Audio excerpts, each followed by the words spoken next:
Hai, Assalamualaikum semua. Saya Cikgu Wan Izzati dari Sekolah Kebangsaan Tuh Paduka Raja Negeri Perak.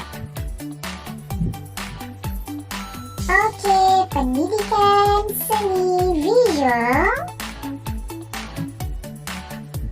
tahun 2. Unit 3, saya juara.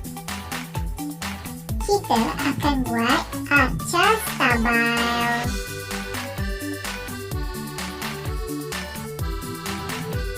Okey, untuk standard pembelajaran pada kali ini, daripada 1.1.3, 2.1.2, 3.1.1 dan 4.1.1.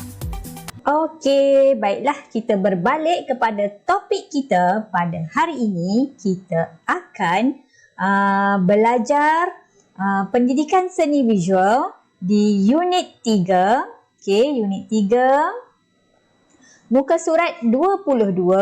Okey, muka surat 22. Tajuknya adalah Saya Juara. Okey, Saya Juara. Apa kaitan pendidikan seni visual dengan tajuk Saya Juara?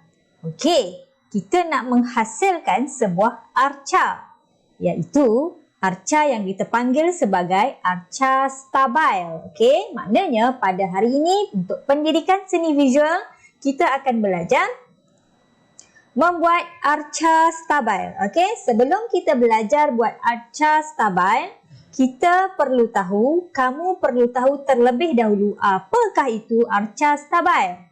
Okey, jadi sekarang cikgu nak kamu rujuk kepada buku teks kamu, buku teks pendidikan kesenian kamu di muka surat 22. Okey, kita akan mulakan dengan pengertian arca stabile. Okey, arca stabile ialah binaan yang mempunyai tapak dan stabil. Okey, sesuatu benda, sesuatu binaan yang kamu buat mestilah mempunyai tapak yang dia boleh letakkan pada sesuatu permukaan, apa sahaja permukaan, dan mestilah stabil. Okey, itu kita panggil sebagai arca stabile. Ya, okey. Dah faham dah sikit? Okey, nak lebih jelas lagi, kita tengok di sini pula. Okey, arca stabile berbentuk konkret, boleh disentuh dan mempunyai pelbagai warna. Keseimbangan dapat membantu arca berdiri dengan kukuh. Okey, arca stabile dia biasanya berbentuk konkret. Konkret ni orang kata bahan ataupun material yang tak mudah pecah. Okey, yang kukuh, ya, konkret yang kukuh. Boleh kita sentuh, kita boleh sentuhnya dan dia mempunyai pelbagai warna. Tak kisah nak warna apa arca tu. Dan yang paling penting mesti ada prinsip rekaan, iaitu keseimbangan, yang mana dapat membantu arca tersebut berdiri dengan lebih kukuh. Itu prinsip ataupun konsep untuk arca stabile. Contohnya, tengok situasi seorang ayah dan seorang anak. Biasanya kamu tengok burung helang ni di mana, ya? Bagi sesiapa yang pernah pergi ke tempat ini, mesti tahu ini di mana. Ya, bagus. Ini di Langkawi. Jika tengok ada burung helang merupakan arca ataupun simbolik kepada Langkawi. Langkawi terletak di mana? Langkawi terletak di negeri di negeri Kedah. Berbalik semula kepada cerita kita di sini. Budak ni kata, "Wah, besarnya helang itu." Ayahnya kata, "Itulah arca stabile." Nampak? Maknanya arca ni sesuatu sahaja tugu, tugu yang kamu nampak di mana-mana. Dia berdiri di atas sesuatu permukaan dan dia seimbang, dia kukuh. Dan lagi satu, dia mesti konkret, berbentuk konkret. Boleh kita sentuh dan pelbagai warna. Itu konsep arca stabil. Okey, jelas dah di situ? Okey, sekarang kita pergi ke sebelah. Kita pergi ke sebelah. Dia tanya kamu, okey, muka surat 23. Bolehkah kamu membuat binaan arca seperti di bawah? Antara bahan yang boleh digunakan ialah cardboard, kotak, cawan kertas dan lain-lain. Okey, maknanya hari ini kita nak buat salah satu daripada arca seperti contoh yang ada di dalam buku teks kamu ini. Nak buat yang mana satu? Kita tengok ya sekejap lagi.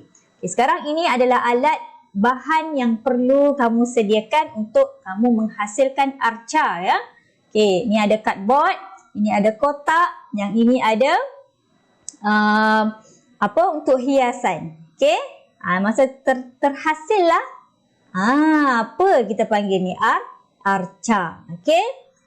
Yang kedua, mesti ada kotak, mesti ada cawan plastik, mesti ada